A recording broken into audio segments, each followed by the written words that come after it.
You're listening to WCOM LP 103.5 FM Carborough and Chapel Hill. It's a Tuesday, it's 5 o'clock, and that only means one thing. It's time for another round of Snarky Faith with your host, Stuart Deloney. This is a space where we irreverently wrestle through life, culture, and spirituality, all with our heads in the clouds, our tongues in our cheeks, our hearts in our sleeves, and our feet on the ground. At Snarky Faith, the questions or even the answers are never the point. It's all about the conversation. So here's your host, Stuart Deloney. Well, good afternoon and welcome to another round of Snarky Faith Radio. I'm your host, Stuart Deloney. So welcome again for Snarky Faith Radio. It's good to be back here another week. And before I get into stuff, I want to go ahead and just front load this and remind you guys that we're starting something out a little bit new here on the show. We'll kind of see how it transpires. We've got a Snarky hotline set up, 919-525-1570. And it's a place where you can give us feedback. It's essentially a spot for you to drop us a voicemail message for us to be able to put here on the show, featuring you. And 9 times out of 10, you're going to get on the show with this. I'm just going to go ahead and front load that, and that you're going to go ahead and you're going to be on the show, whether it be for glory or in for me. So if you're interested, if you want to give feedback, if you want to talk a little snark with the Snark Master here, leave us a message. 919-525-1570. Well, this has been a crazy week so far. I feel like that's the intro to every show. What a crazy week we've had. What insanity. Oh, the loss of hope that's going on here in Trump's America. It's enough to make you want to drink. So I will. Just not right now. But on this show, we're going to go today. Here's at least my aspirations, my attempt. I think we're going to go a little light on Trumpy today. Not because Trumpy deserves it, but because we got other stuff to talk about. And when it comes to other stuff we want to talk about, we've got to get to what we always got to get to here on this show. We got to get to our bit of Christian crazy. And I wanted to start off Christian crazy with something a little different than we're used to. Because yes, I know, one of my hate man crushes is the good old Jim Baker. We love to hate on Jim here at the show. I don't know what I'd do without Jim. If anything happened to Jim, who would I have to mock? Well, actually, there's plenty others to mock. But Jim just offers us so much on a regular basis that is just ripe with sarcasm and mockery. So, Jim, we love you in anti-love you kind of way. But I was thinking about this as I kind of skewer through and look through different Christian crazy of the week. I thought I'm thinking of kind of a little bit of a new segment, and who better else to start off this new Christian segment in the crazy box here than Jim? Because when we look at Jim, I know typically you guys get me offering the snark up for what he's saying because it's totally just off the walls nuts. But you know what? I kind of came up with a way this week, a better way to listen to Jim. You know, kind of the same way we listen to sitcoms.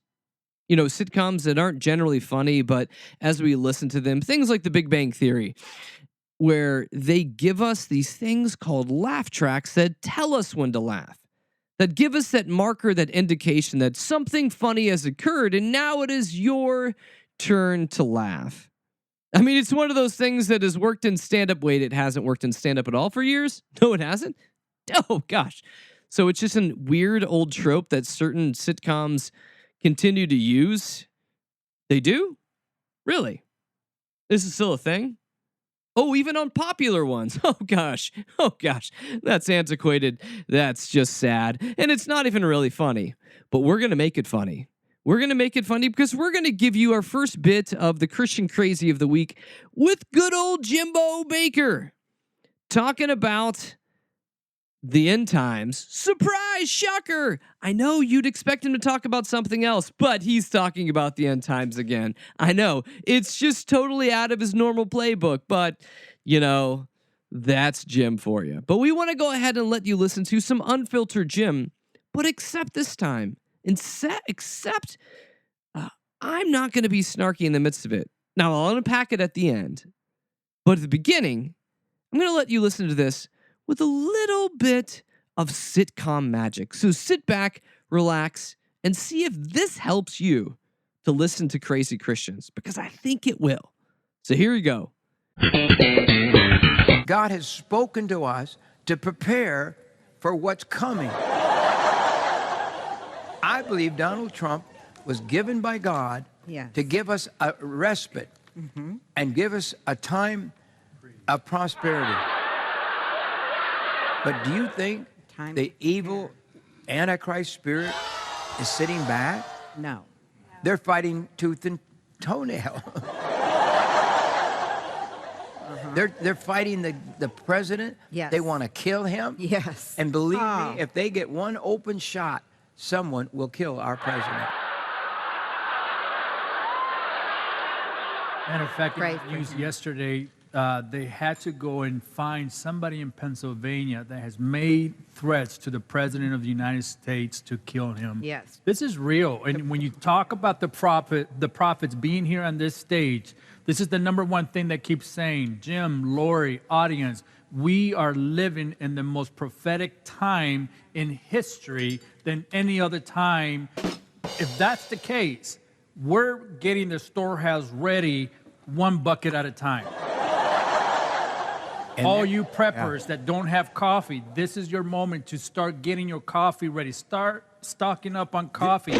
Bartering is going to be the number one thing. What do you think that would be worth when if the sun don't shine? What would it be worth if this power goes out and there's no trucks running and the EMP bomb or whatever they're talking about for these last day events?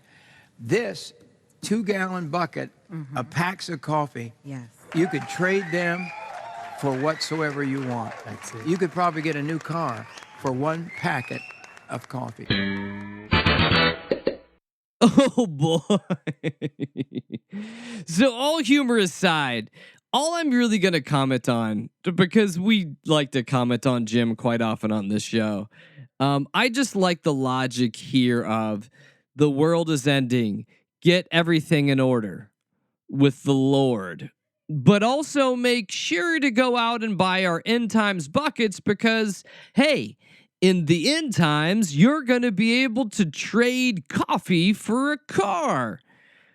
Because if we're at the place where a car is worth a pound of coffee, awesome. Wait, yeah. Sometimes Jim is just left to the laugh track, and I think that's where we'll leave him. But getting into more Christian crazy and more of fun. Let's go ahead and go there. And just because all life should be exactly like the movie Transformers: The Last Knight. Now, if you haven't watched that movie, I'll go ahead and save you the time from watching that movie because it is an ungodly mess of film that is thrown up against the screen for, good God, over 2 hours. If you can imagine a movie where Marky Mark seems smart and Michael Bay is being his very Michael Bayist, you can kind of get a synopsis or a snapshot of how we're living in Trump's America right now and why that would lead a lot of people, especially on the religious right, to be more crazy.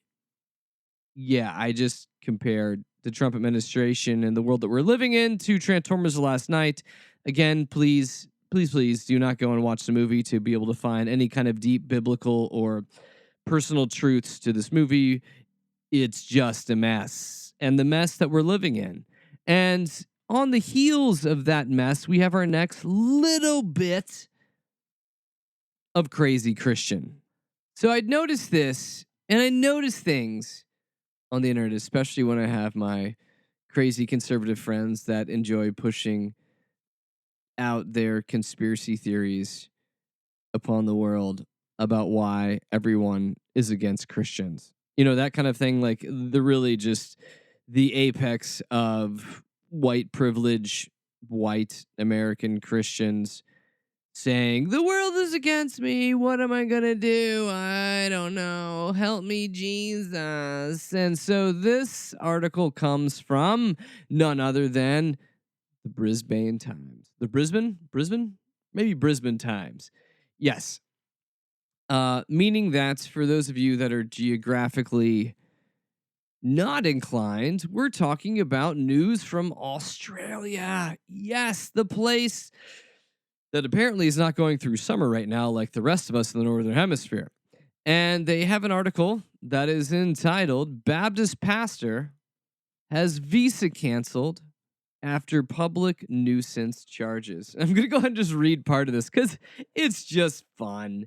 A Baptist church pastor charged with public nuisance offenses after recently confronting Muslims at 2 Brisbane mosques this week has had his visa canceled.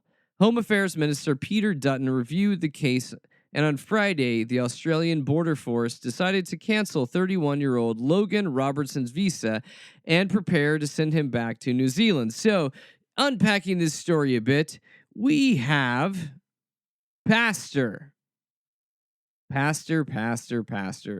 Such a wonderful title that doesn't apply to most people that use the title.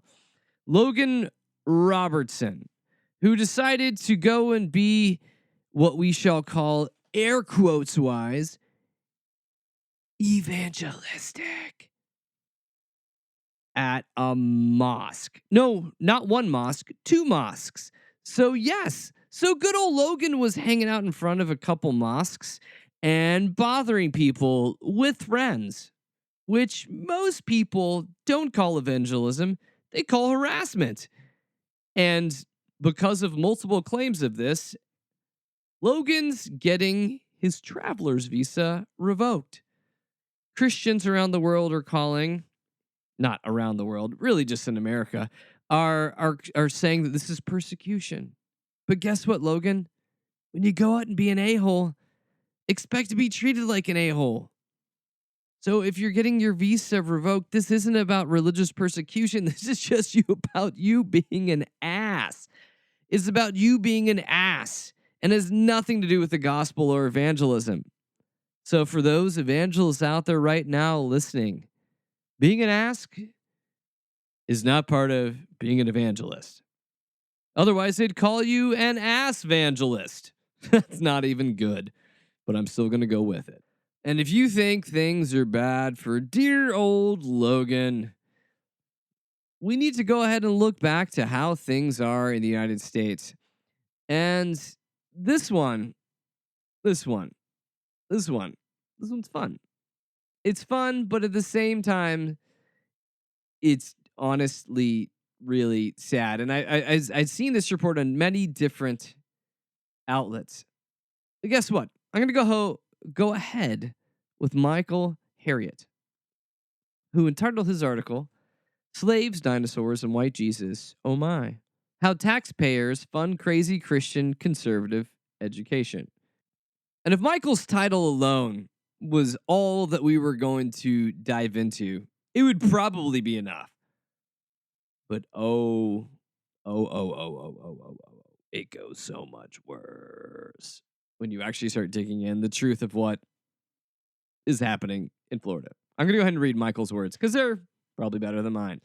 He begins his article by saying this: slaves who accepted Jesus into their hearts were better off than the ones who held on to African religions. Black people were pretty happy under Jim Crow until Northerners messed everything up. Noah brought dinosaurs onto his ark, and Africans had dinosaur puppies. But the Nazis don't want you to know that. These are not crazy ideas. These are lessons from textbooks and workbooks being taught as facts to hundreds of thousands of children in private and charter schools across Florida. Even worse, the taxpayers of Florida are footing the bill for students to learn educations of these facts. What? What? Is this real? Is this true? Michael, in your own words, please tell us more. Well, Michael goes on to say this: more than 300,000 of Florida's K through 12 students are enrolled in one of the state's 2,000 plus private schools, according to the Florida Department of Education. The Florida Sentinel reports that 140,000 of these children receive state scholarships or vouchers to attend these schools, costing taxpayers nearly $1 billion.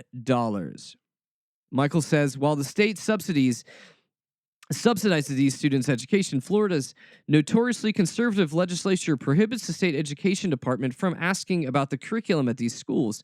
But when the Sentinel looked at the curriculum used by some of the private Christian schools, it found that many of the companies that supply the textbooks and lesson plans were staunchly conservative to the point of rewriting history.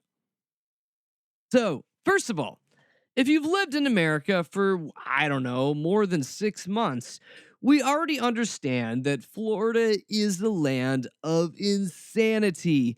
Beautiful beaches, lots of retirees, and the rest is filled with trailer park people that apparently, based upon this study, are all putting their kids into charter schools so they can learn themselves the good Christian education. Yes, I'm being snarky, but the sad matter here is that I can be snarky all I want, and the rest of this is true. The rest of this is true. And according to the Orlando Sentinel, they said this. They found numerous instances of distorted history and science lessons that are outside mainstream academics. The book denounces, some of the books they're using denounce evolution as untrue, for example. And one shows a cartoon of men and dinosaurs together, telling students the biblical Noah likely brought dinosaurs onto his ark. The science books, they added, seem to discourage students from doing experiments or even asking questions. Now, I know in an educational, I'm trying not to say educational because that's this just, yeah. From an educational standpoint, the idea of doing experiments and asking questions is paramount to learning, right? But if we look at this from the standpoint of our churches, are asking questions and seeking deeper truths something that our churches in America generally embrace? My answer would be no. You obey what we tell you to obey from the pulpit. What is spoken by the pastor is truth.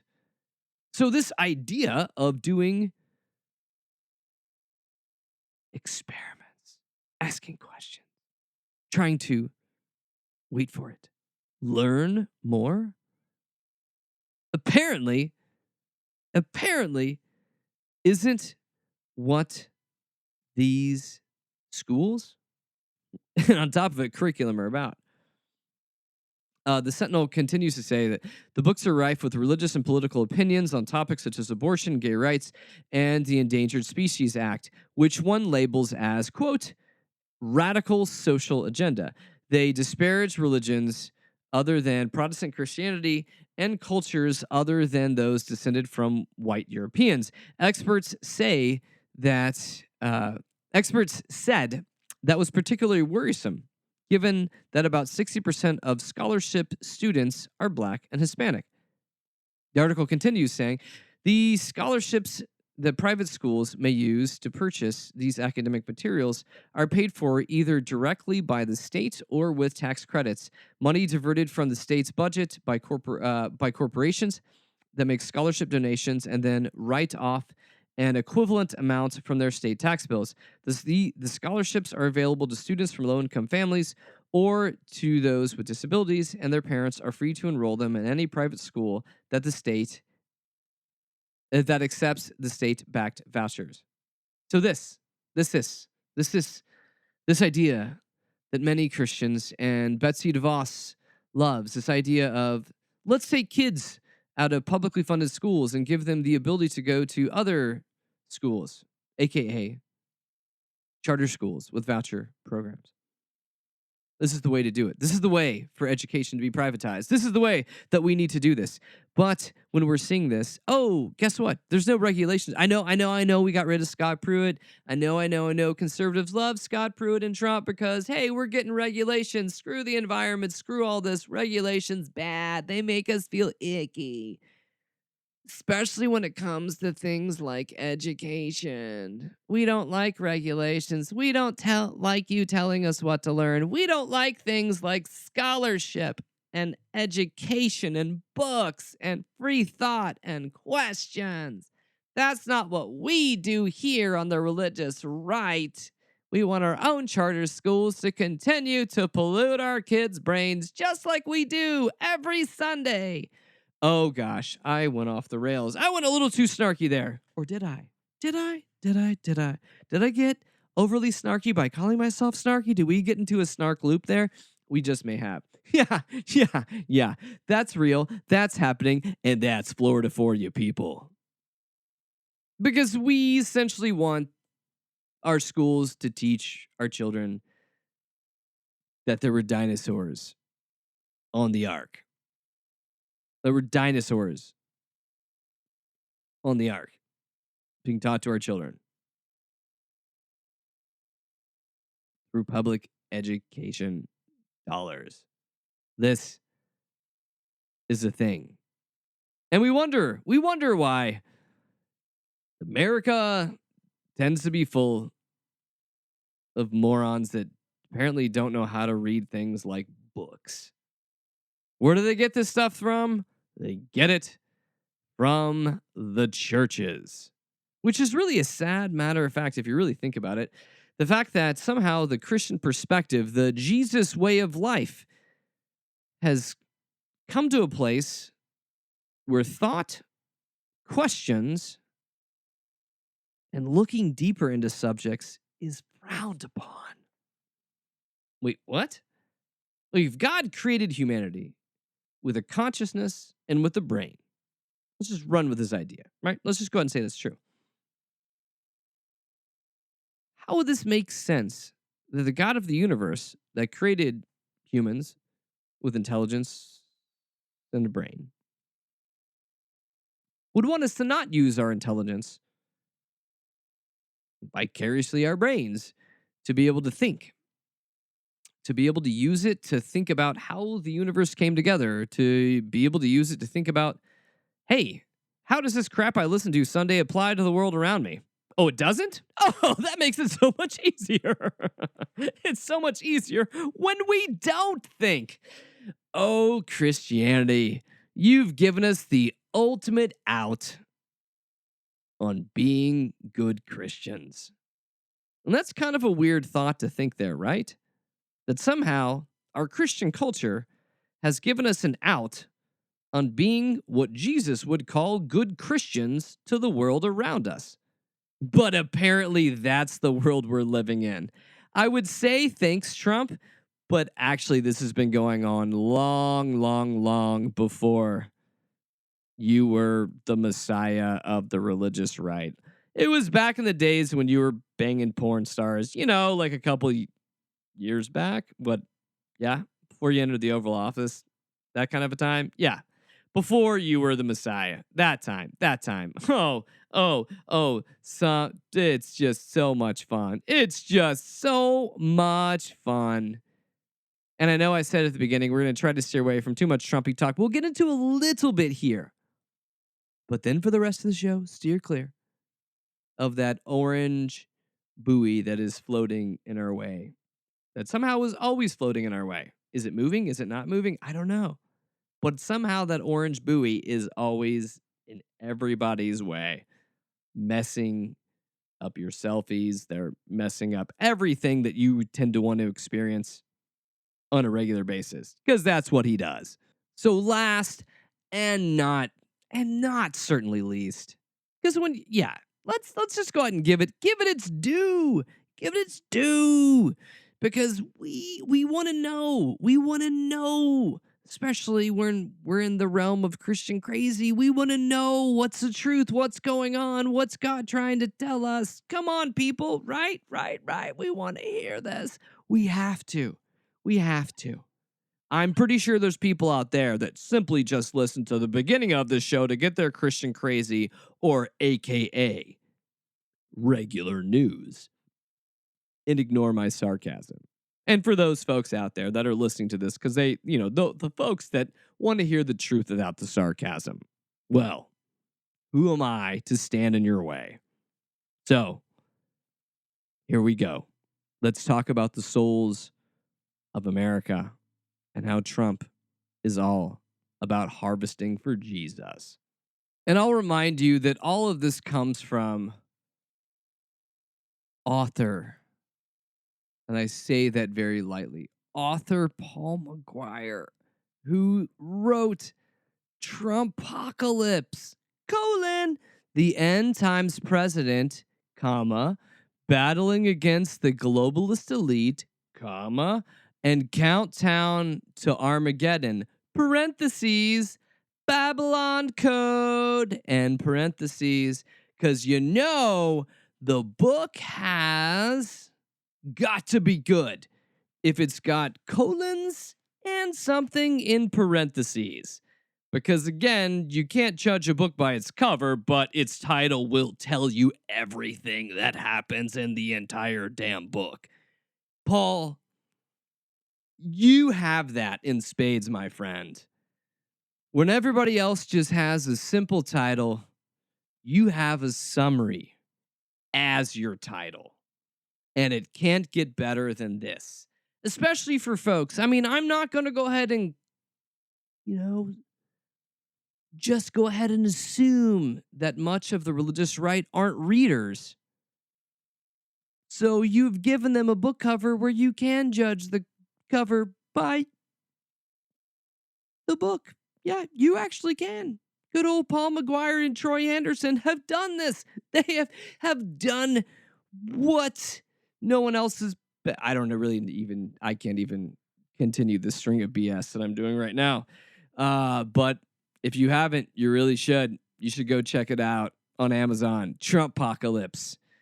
The cover in itself is just gorgeous, with the White House and maybe Mars, maybe the moon, maybe some other planet exploding, and lots of fire. Like, it looks like something that Nicolas Cage would star in, like, right now. Or maybe Steven Seagal.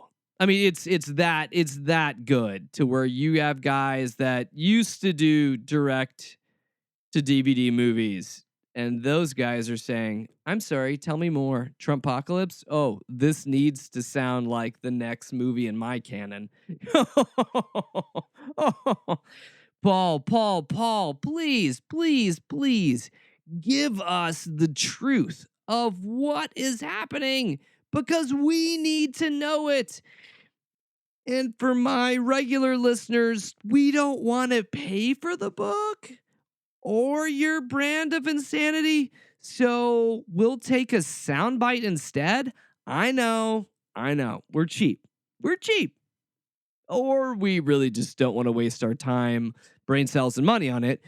Either way, it's a conundrum, but you're going to talk to us nonetheless. So talk, Paul, and we'll break it down. We believe very strongly, to be blunt, that God raised up Donald Trump. Agree to disagree, but I'll let you get back to what you're saying. My apologies. To give America a divine reprieve, not because America deserves it. It's an act of grace. So God is giving us Trump as a reprieve from our sinfulness, and Donald Trump as a sign of God's grace. Again, if you missed our episode last week, you should go back and find it at www.snarkyfaith.com for one of my crazy theories that probably isn't true, but this fits in with it. My theory of, hey, what if God is an a-hole? What would it look like? Oh, it would look like what Paul is saying. God gave us Trump as a gift. Remind me to never invite God to my birthday. At least Paul's God. God raised up Trump as an admittedly imperfect man, and we go through the biblical justification for that. Trump is an imperfect man, But so was the king of Babylon that God used to rescue his people. So was Pharaoh, an imperfect man that God used to deliver his people.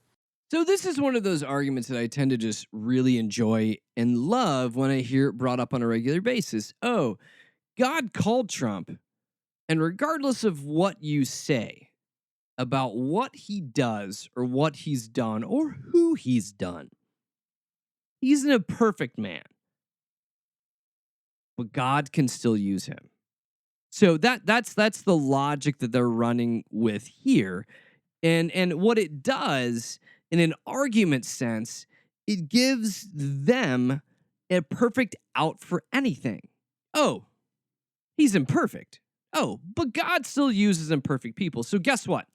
For anyone that's read the Bible and read it for what it's worth, you can read through the Bible, and when it comes to humankind, if we want to talk about people that are imperfect, which I know, we like to throw this term around in Christian circles, the only one we could really tag that perfect status with would be Jesus.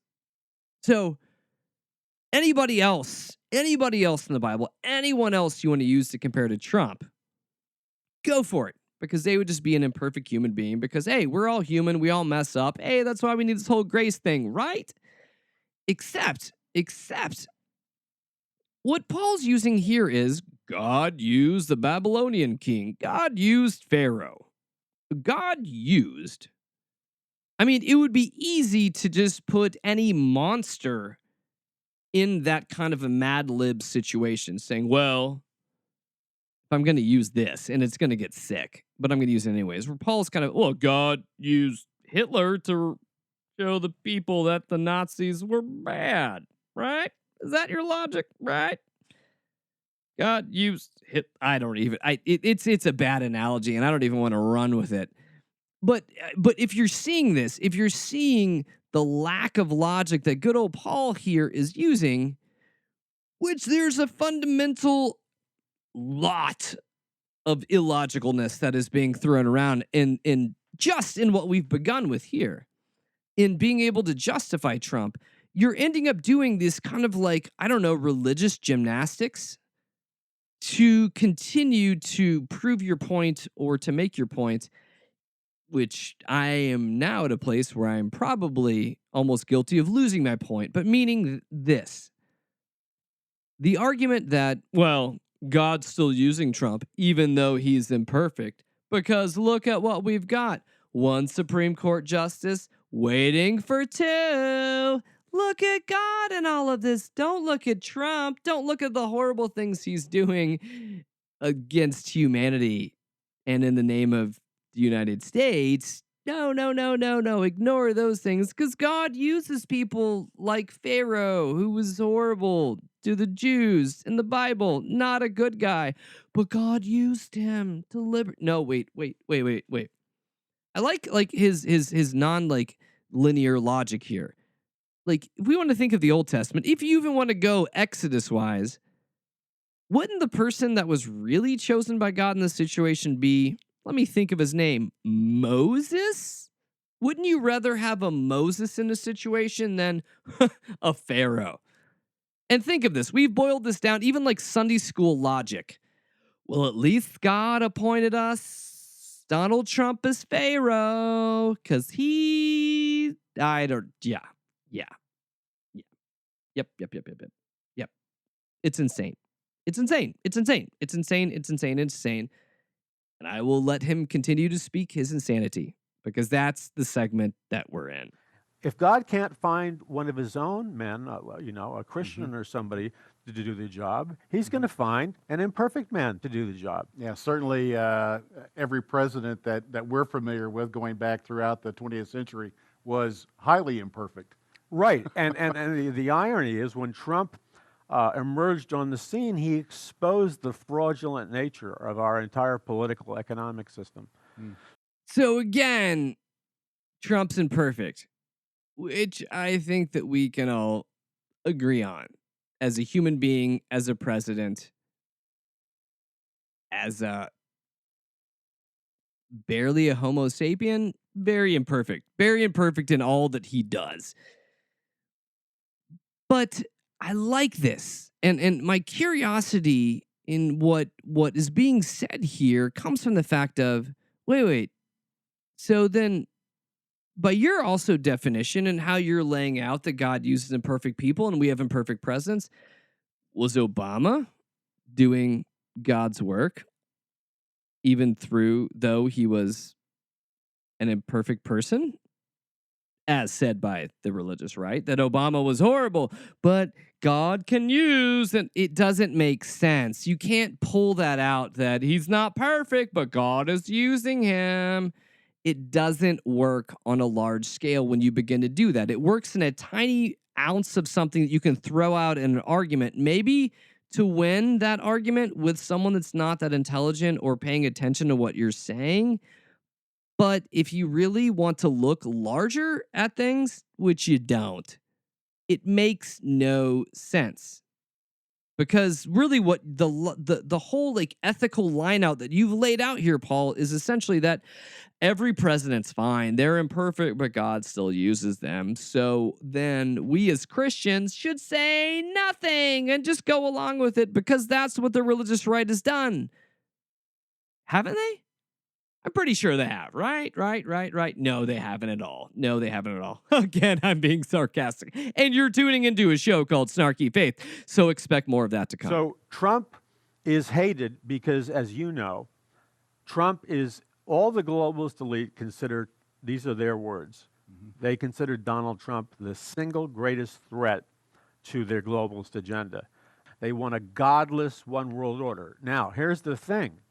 God, you know, I don't know how, I get emotional when I talk about this. Okay. God has a plan for America. The Pilgrims and Puritans escaped persecution in the 1600s. They were fervent, Bible-believing, born-again Christians on fire for God. They had a first Great Awakening. Charles Finney in the First Great Awakening. The fire of God, the revival of God, the Great Awakening of God, that spiritual power embedded its way into our Constitution, Bill of Rights, our whole legal structure, our whole nation. It was that formula, if you will, the Bible integrated with our society and politics, that birthed the most powerful nation in the history of civilization. So I know we're getting excited here that God somehow ejaculated his godness and Bibleness and holiness somehow onto America. And as Paul McGuire here is just laying out, oh my gosh, look at the people that came to begin this country. Look at how our country was formed. It is so imbued, soaked, drenched in godness that there would never be anything that would not seem Christian or godlike or Jesus-y about America. Oh, wait, did that start right away? Did it start right away with the killings of Native Americans and the stealing of land? And then, wait, what happened soon after? Oh, the bringing over of Africans on slave ships? So wait, where is this God ejaculate happening over our soil? Are you just henpecking through history to really get excited and raise your voice? I think you are because whatever you're saying makes no sense besides to the people that already believe in what you're saying.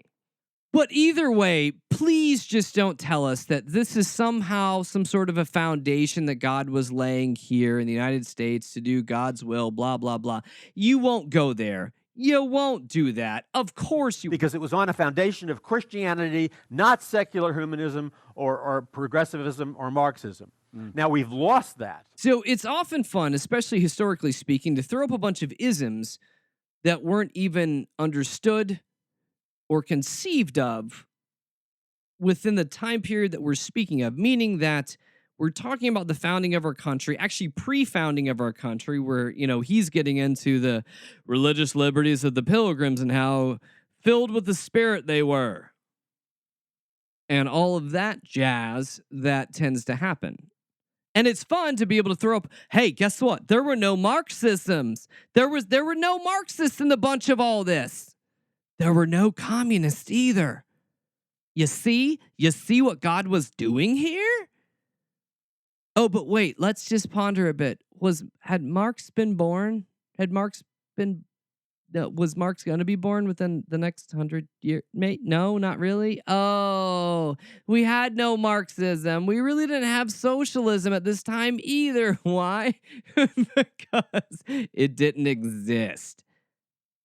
So for you to make your main argument that, like, look at this, all these socialists, all these Marxists weren't founding this country because they didn't exist, you asshat. That's just kind of how history works. That's just kind of how it works. But I'll let you finish, kind of. God has given us a man who just happens to believe in America, capitalism, free enterprise. He happens to believe in God. He has decency and character. So basically, what I'm going to tell you here is if you want to read some great fiction that will definitely be ridiculously comical, it's going to read as satire, even though the author wrote it as fiction / truth / biblical truth. You should probably read Trump Apocalypse. I mean, if you want to have a good read, like, I haven't actually wanted to put down my money to be able to support this dude. So if any of you have a hacked version of it, you can send it to me at questions@snarkyfaith.com, because I would rather not pay any money for Paul McGuire and his folks. So yes, apparently God only loves capitalism. God only loves whatever. It's just a waste of air at a certain point. Like, it's fun to make fun of for a while. It's fun to point out, but then at a certain point you're like, I'm just wasting my time. So let's not waste any more of our time and hop into something I want to delve a little bit deeper into. And I want to delve a little bit deeper into the problem with white Jesus. Let's talk about white Jesus. And when we speak of things like we have today already, revisionist history, like what's happening in charter schools in Florida, where we're teaching our children crazy crackpot, quote unquote, science. And I say science in that way because is it science? I'm pretty sure we're just teaching kids fiction. I mean, is it fiction? Is it propaganda? Are they all the same? Probably from the standpoint. But I want to hop in and talk deeper on this idea and the inherent problem, especially within American Christianity, with white Jesus. And I know this is something it's been tossed around for years. And I want to kind of just go through this in a snarky manner of why this is hella problematic when we begin to worship a white Jesus. Now, before we hop into that, I'm going to just go, and this is fun. It's fun. We're going to have a little bit of fun here because Snarky Faith, we got to have a little bit of fun.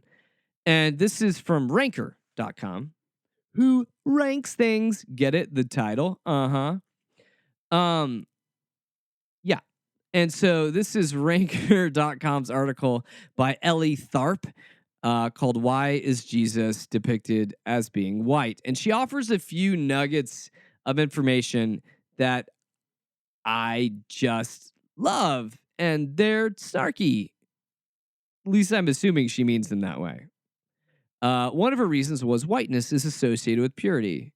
And Jesus was pure. So... Another one of her reasons. Early on, Christians were too persecuted to create Jesus representations. Oh, so we were too persecuted to do the right thing, and we let Jesus go and get white. How did this happen? Another one of her reasons, which actually there's truth is, the Romans didn't exactly want to glorify and oppress minority. And so as Rome begins to adopt Christianity as its main belief system. Thanks, Constantine.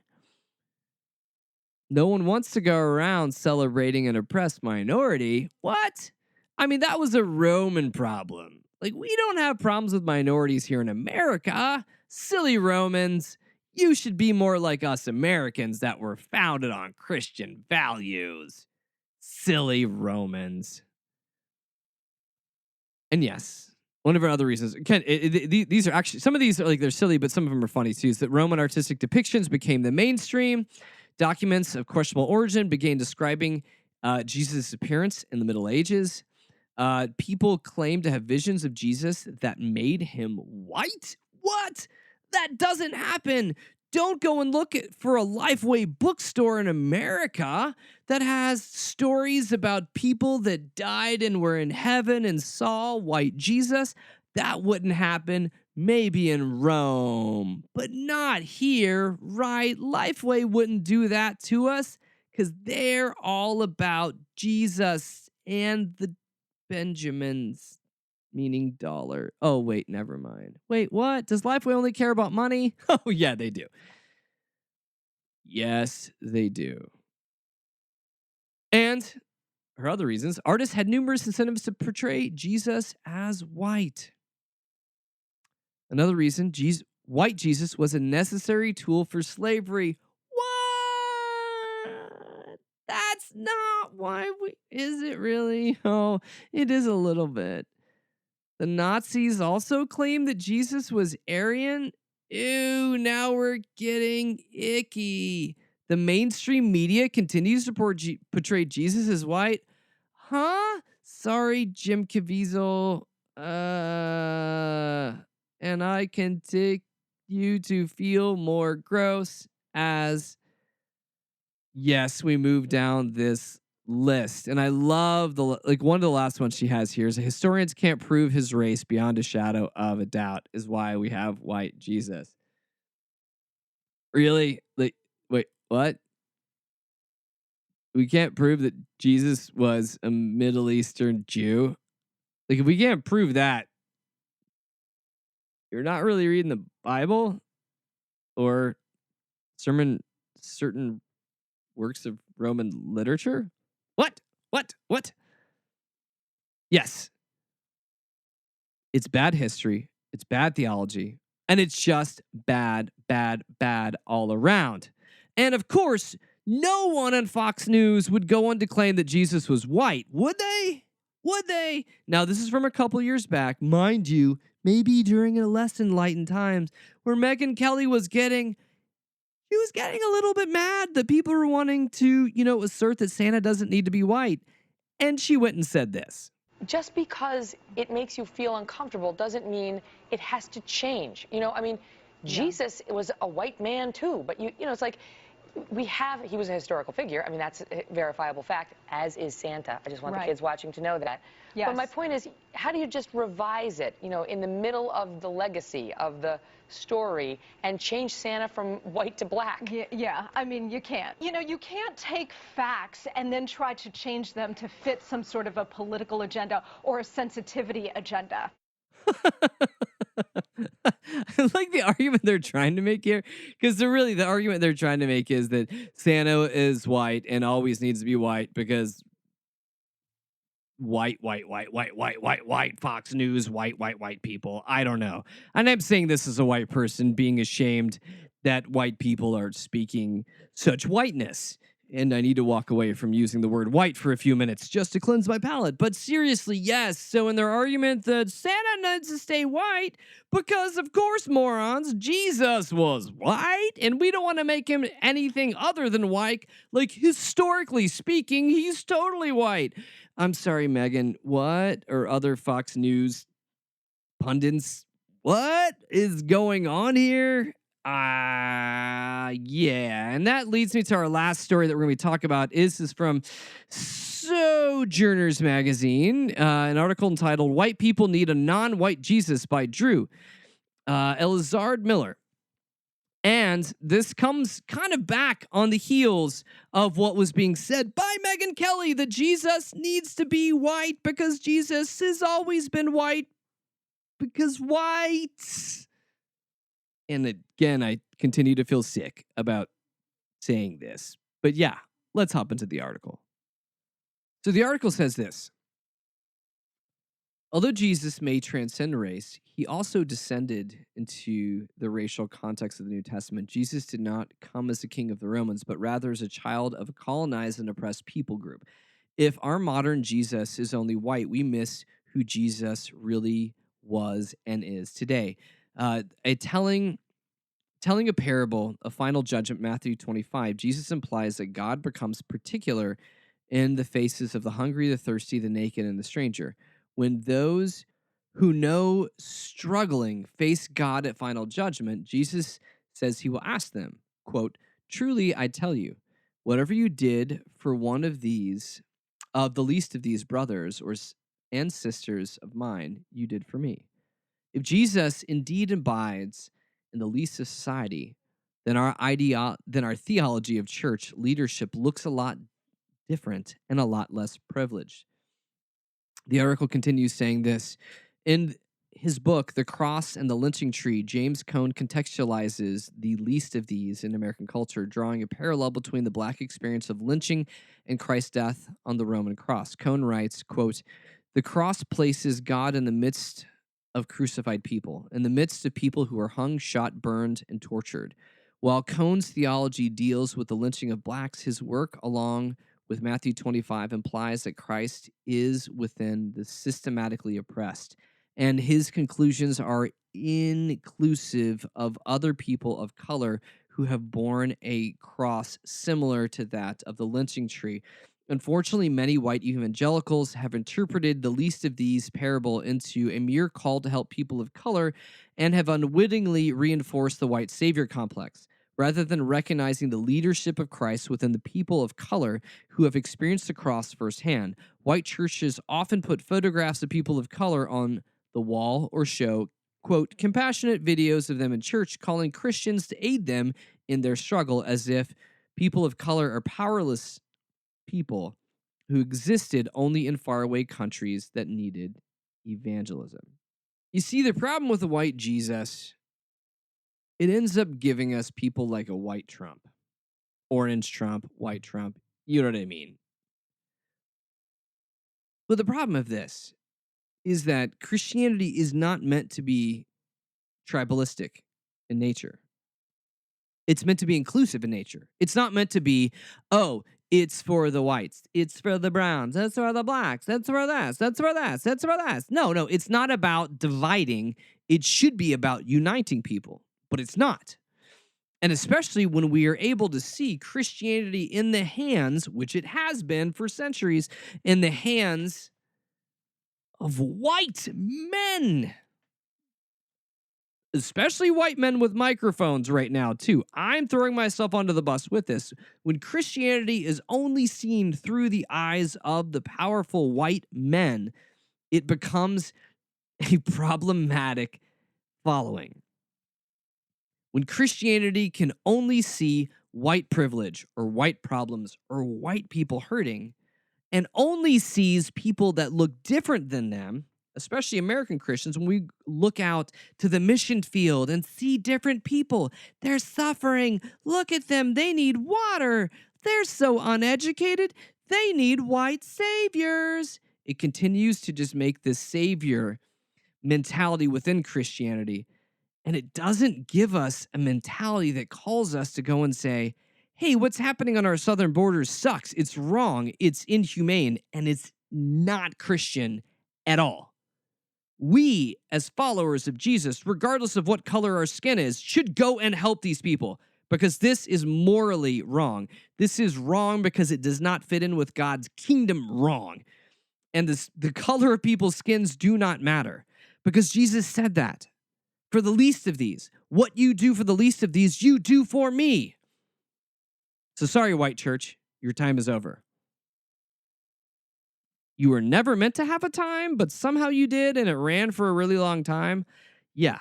The Church of Christ is just supposed to be about people, humans, regardless of color, regardless of money, status, education, any of that other stuff. Hey, the call of Christians is supposed to be for us to go and help people that need help, but we don't do that anymore. We'd rather be pharisaical, and persecute people, and stay comfortable. And that's the sad state of American Christianity in a nutshell by Snarky Faith. Well, as we end this broadcast, just a reminder that you can catch us on podcasts at www.snarkyfaith.com. Also a reminder, if you want to call and leave us messages that will probably end up on the air, you can call us at 919-525-1570. That's all the time I've got this week, and I will catch you guys again next week with more grace and peace and snark for each of you. I'm out of here. WCOM is listener-supported community radio, and Snarky Faith is only possible through our sponsors. Lumen, a spiritual community of seekers, sojourners, question askers, doubters, and skeptics, is a collective of fellow travelers that embrace the truth that all of life is sacred, hope is real, and tomorrow can be a better day than today. All are welcome. You can find more information at www.lumencommunities.com.